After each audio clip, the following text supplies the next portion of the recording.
What's up mga kawaw, here we go again. Magpakurat na po ta karong muntagan no kay wala init. So na nag-comment nagpabuhatog challenge si shoutout ko manang Eden po kong og Tita Regine og Tito Blindong ang nasa abroad karon. Nga ilang ipabuhat na challenge is magkaon na tag wild eggplant o talong-talong kung tawagon rin sa amin. So ngayon yung mga gamit ko inandam ko na para magpunta tayo sa taas ay sa ibabaw kasi doon tayo maghanap ng wild eggplant o talong-talong. Samahan niyo ako ngayon sa ibabaw para maghanap tayo ng wild eggplant.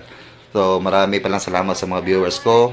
So nung nakaraan ko in-upload na video. So ngayon pagsuportahan naman sa lahat na nanood, paki-share na to para kumalat yung pagkain natin. So ngayon maraming salamat at punta na tayo ngayon sa ibabaw o sa taas kasi maghanap tayo ng wild eggplant o talong-talong. 3 days later. So, what's up mga kawaw, here we go again. Nandito diri sa itaas o sa ibabaw o nandito na tayo para maghanap tayo ng wild eggplant o talong-talong. So tara samahan niyo ako para mangita tayo ng wild eggplant o talong-talong. So maghanap na tayo. So guys, tara maghanap tayo ng talong-talong o wild eggplant para lutuin natin. So ngayon naglalakad ako dito sa maliit na sapa. Ang tawagin dito sa amin ay kanal. So ngayon ito nandito. Ayan. Ito yung mga bata na kuyog natin kahapon. So nagtatago na sila, natatakot tuloy. So ito marami ito. Tingnan nyo. Ito yung wild eggplant kung tawagin nila doon sa ilang lugar. Ito diri sa amin talong-talong ito. So magpatabang tayo nagpagkuha. Tabangis ako kuhaan nga ni Yitle. Tabangis ako kuha ugan nga ni. Narawa. Yung nani. Tabangi lang ko. Ayan, nagkumbinsi natin silang duha na magtulong ng magmuha ng ganito wild eggplant. Diyan, ang dami sila dito. Ito ganito. Doon. Marami din doon. Dirian lang Yit. Gunitin lang ni Yit Nara.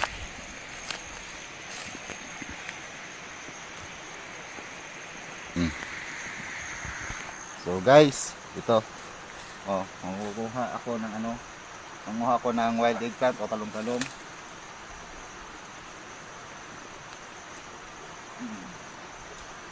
Agay, sakit. Ingat kayo guys kasi may tunok ito dito sa mga mga sanga niya dito. May mga tunok. Sakit makatusok. Ang pangit ng shape ng mga bunga nito guys. So hanap tayo ng magaganda. Ito, may magaganda dito. Mag-ingat kayong pag-agay. Kasi makakatusok tong mga tunok niya. Madami kasi mga tunok sa mga sanga-sanga niya. Ito. So kunti lang ang natin kuhain kasi kilawan lang naman natin ito, okay? Okay. Sapat na siguro ito. Tingnan niyo ginto. Ito, sapat na siguro para lutuin natin. So, we'll be right back, okay? Mga kawaw, what's up? Mapakurata ha. Karon humanan natog limpyo ang wild eggplant o talong-talong kung tawagon natatuloy karon karon diri sa payag dati ni dito tayo ngayon sa payag ni Papa. Yung buhay pa si Papa dito siya nagpuyo. Ito yung mga bata kahapon. So ito yung karahay inandam na natin at saka ito tapos ko na itong hugasan yung mga susuning. So ngayon lulutuin na natin. Painitin muna natin itong karahay tapos lagyan natin ng matika pag mainit na siya. Saan itong luwag ninyo diri Ay, may luwag yet? Luwag? So mainit na, nangangamoy na yung karahay. So ilagay natin yung mantika. Okay, may mantika na yan. Tapos ng mantika, painitin mo muna natin yung mantika. Tapos hanap tayo ng luwag, baka may luwag dito. Wala ko kuhugas agad. Dong. Inutusan ko muna yung anak ng pinsan ko, si Dodong, na uhugasan yung luwag. So medyo kulang pa ng konti ng kainit ng ating mantika. Pagkatapos ng mantika, unahin muna natin yung mga lamas. Ina-slice ko ng mga lamas, so unahin natin yun. So guys, na natong secret tipo na luwag, butang nato ning kuan. Itong mga lamas, sabayin natin itong mga lamas ubutan. Okay, ayan. Diba? So guys, ito, bukang naluluto na yung mga lamas. Okay, lagay muna natin tong specialty natin, yung wild eggplant o talong-talong.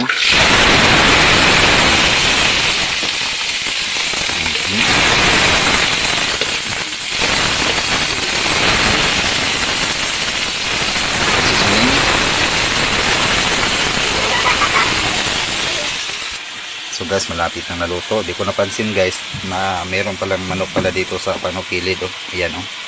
Diba? Naglumlum na yan. So yan. So guys, di ko alam luto na ba ito o baka mamaya pa ito taod-taod. Di ko alam oh. Hindi ko alam kung luto na ba ito o mamaya pa taod-taod. Yan pag tubig gamayet. Lagyan natin ito ng tubig. Masyadong nauga na. So guys, ito, taw-tauran muna natin. Intayin natin maluto. Babalikan ko kayo pag luto na.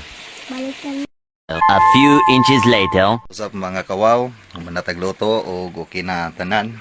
Karon tilawan na nato kung lami ba gyud. So ipakita na ko sa inyo kung sa resulta sa pagmanatog luto. 20 minutes later. Oh my God! Wow! No, mo na siya guys, nara. Anong recipe nangayo na po gamay kanon diri kay ante. So tilawan nato karon kung lami ba jud siya na isudan natadri karon sa balay. Payag ni sa payag ito ng papa ko nung nabubuhay pa siya. Ito yung kapatid ko, tarpaulin niya. Yan. So karon guys, karon kawaw. Kainin na natin ito. Tikman natin kung ano yung lasa niya. Pareho ba siya sa talong o magkaiba ba sila ng lasa. So ito may kanin ako ng konti. O to, di ba? So ngayon guys, kain na tayo. Usap mga kawaw, nakulatan na po kamo. So naikano na to nga maliit tayong kanin. Walang tao kasi dito, umalis pumunta nun sa boss. So ngayon ito ulam natin. Oh, di ba? Yan. So, shout out ko shout out pala ako kay Manang Eden po kong Lusaga. Ito, kakainin na natin to, Manang. Yung challenge mo at saka kay Tita Mary Jean nandun sa abroad. Tingnan nyo, kainin natin kung ano ang lasa. So, let's enjoy this. Sa nood ng video ito, nagkakamay lang ako kasi naghuhugas na ako ng kamay kanina doon sa baba. So masasabi kang maanghang kasi nilagyan ko na siling konti. So maanghang siya ng konti. Masarap siya. Kakaiba lang yung lasa. So masarap. Good siya. Tapos may maanghang-anghang.